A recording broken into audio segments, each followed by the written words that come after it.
Cleverly, sales promotions can be a smart way to boost flagging market share or clear out excess stock.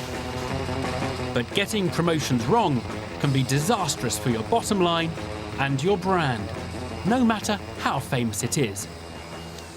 Hoover is the brand that entered the English vocabulary, the word synonymous with vacuuming. Unfortunately, since the 1990s, it's also been inextricably linked to a sales promotion catastrophe, the free flight fiasco. Who would have thought that 2 free air tickets could bring one of Britain's biggest brands to its knees? With multi-million-pound losses, a full-scale customer revolt, and even a bizarre carjacking incident. Not Hoover.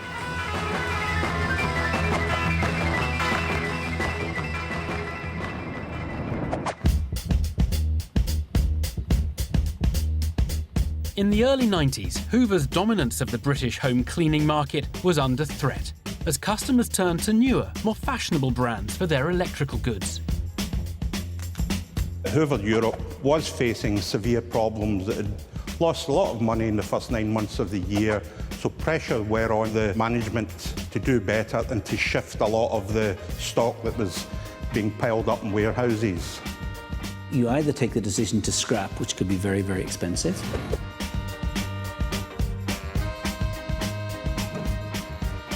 or you have some mechanism for getting a promotion going which increases the volume of sales. Hoover had a history of using promotions to boost business.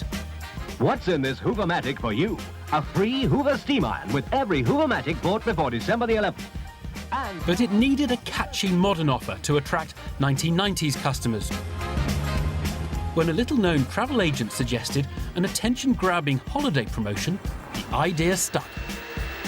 A simple demonstration of what you can pick up if you spend over £100 on any Hoover product.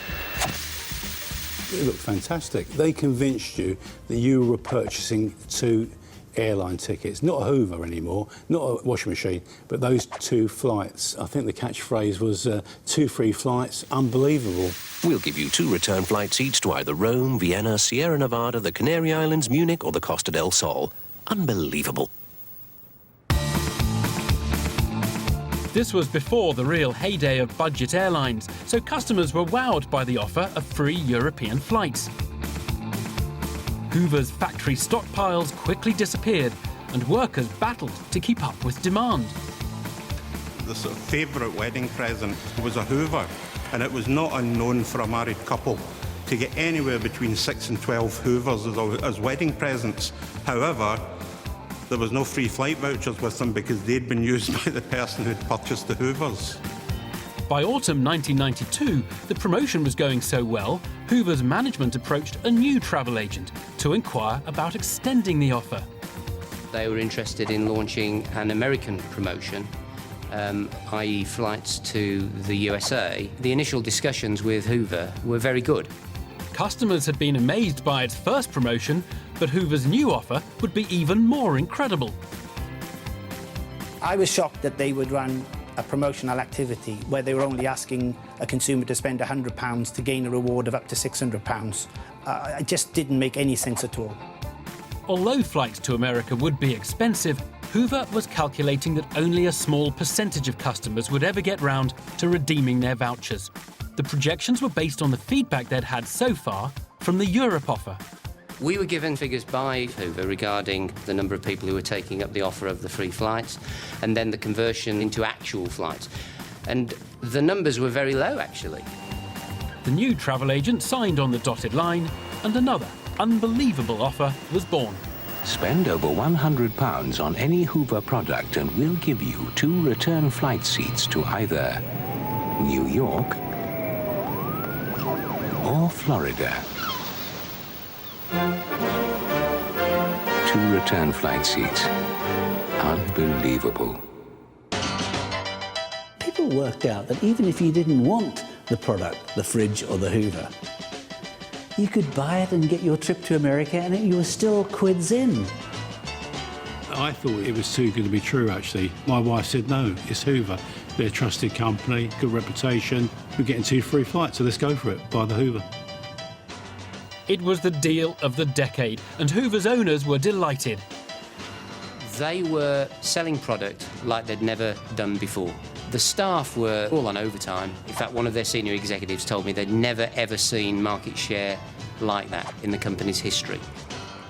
It was all going so well. Within a few months, Free Flights had transformed Hoover from a fuddy-duddy firm trying to shift old vacuum cleaners and washing machines into a sought-after brand.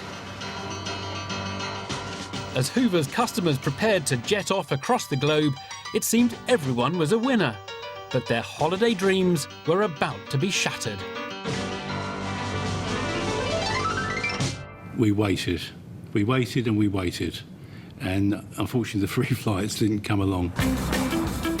In Glasgow, the Daily Record sensed a scoop. Reporter John Nairn was sent out to investigate. I decided I would check all the airlines operating out of Glasgow Airport for America, because Hoover had said that they'd booked flights for the American offer. None of them had any bookings. When the Daily Record printed the story, it became obvious that more than a few customers hadn't received their tickets. Calls were coming in everywhere, from the boardroom to the canteen. At one stage, the actual circuit board and the telephone system blew up. People were turning up at the office in their dozens. The media storm quickly took hold, but the negative publicity had an unfortunate effect. More people realised the offer was available, and more people went along to the electrical stores and started buying Hoovers. Hoover was now receiving 10 times the number of vouchers it had projected. I can remember looking at Exchange and Mart at the time, and there were pages and pages of Hoovers for sale. Clearly, people were going out and buying a second and third Hoover just to participate in the promotion. And that's exactly what you don't want to happen. While new customers were eagerly sending their applications in, old customers were still waiting for a response. Retailers began to worry about Hoover's ability to deliver on its promises. Some withdrew the offer. You now in a situation where the stores really didn't want to stock their stuff. When you said Hoover now, they weren't thinking of vacuum cleaners anymore. They were now thinking of Free Flights fiasco. It started as a bright idea for selling vacuum cleaners. It turned into a logistical nightmare. And Hoover didn't really have the cash or the manpower to honour its promotions. Hoover's American owners had little choice but to intervene. They sacked the company's 3 top British bosses and pledged an extra £20 million to guarantee the promotion. We had an overwhelming level of response, which we were not able to manage at the time. We are now putting in the resources to make sure that we can manage it, to make sure that those people will in fact be able to fly. Hoover began chartering entire aeroplanes. But getting onto them still proved difficult because the travel agents were rigorously enforcing the promotion's small print. They'd done every trick in the book to get out of it. If you wanted to fly from Gatwick, you got offered Glasgow and vice versa. So that's not encouraging you to fly, is it? Because a number of customers were not able to fly on the precise date that they wanted, they became quite upset. How can a company like Hoover treat us like that? If I realised this was the outcome, I would never have bought the product in the first instance. Well, I'm tempted to say that Hoover sucks, but I wouldn't want to give them the publicity. I sum up Hoover's attitude as ignorance. It was men in ivory towers that really didn't want to talk to the ordinary consumer. Harry Chishi decided it was time for Hoover to take notice. He called on customers everywhere to unite in a campaign for free flight justice. Watchdog put my address up on the screen. Every morning the postman would turn up with like 3 sacks of mail. One day a judge would phone up, next day a professor, next minute it was a pig farmer from Gloucester. We stopped counting probably 8,000 members. The campaigners pursued Hoover relentlessly through the courts. Who's next? That's the point. Who is next? Get at them. Don't let the buggers grind you down. Others took the law into their own hands, like David Dixon, whose flight tickets failed to arrive and whose new washing machine turned out to be faulty. When Hoover's repairman came to fix it, Mr. Dixon complained to him about the promotion. And he said to me, if you think buying a washing machine is going to get you 2 free flight tickets to America, you must be an idiot. This my wife beat a hasty retreat because I think she was waiting at fireworks. While the repairman worked on the washing machine, David Dixon took his chance for revenge. He drove a horse box in front of the Hoover van and disabled the brakes. Escape was impossible. I went back in the house and I said to him, you think I'm an idiot, do you? And he said, I do. I said, I'm not as silly as you are. He said, how do you make that out? I said, I'm not going to have to walk home, but you are. Hoover's latest local difficulty quickly spiralled into another national news embarrassment. Hoover aren't moving very far on this problem, but then again, neither is their van. I decided that I'd had enough of Hoover. They were going to have to tolerate a little bit of me.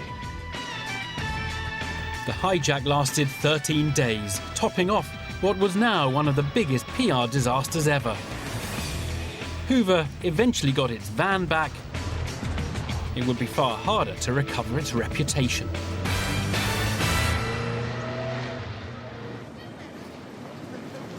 Only a third of the 540,000 people who applied for Hoover's promotions actually got their tickets.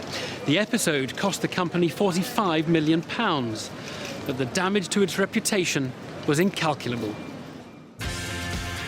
By all accounts, this is by far the biggest sales promotion disaster that's ever been run in the UK, probably in the world. That was such a major snafu of epic proportions, that it resonated down the years. Not only did free flight stain Hoover's reputation, but it made people think twice before buying its appliances. You look like an idiot. You just look like an idiot. And the problem with that is that, if you look foolish as a company, people start to question, well, how good are you really? And therefore, how good's the product? My observation as an onlooker and a potential competitor was that, in many ways, I was rather pleased.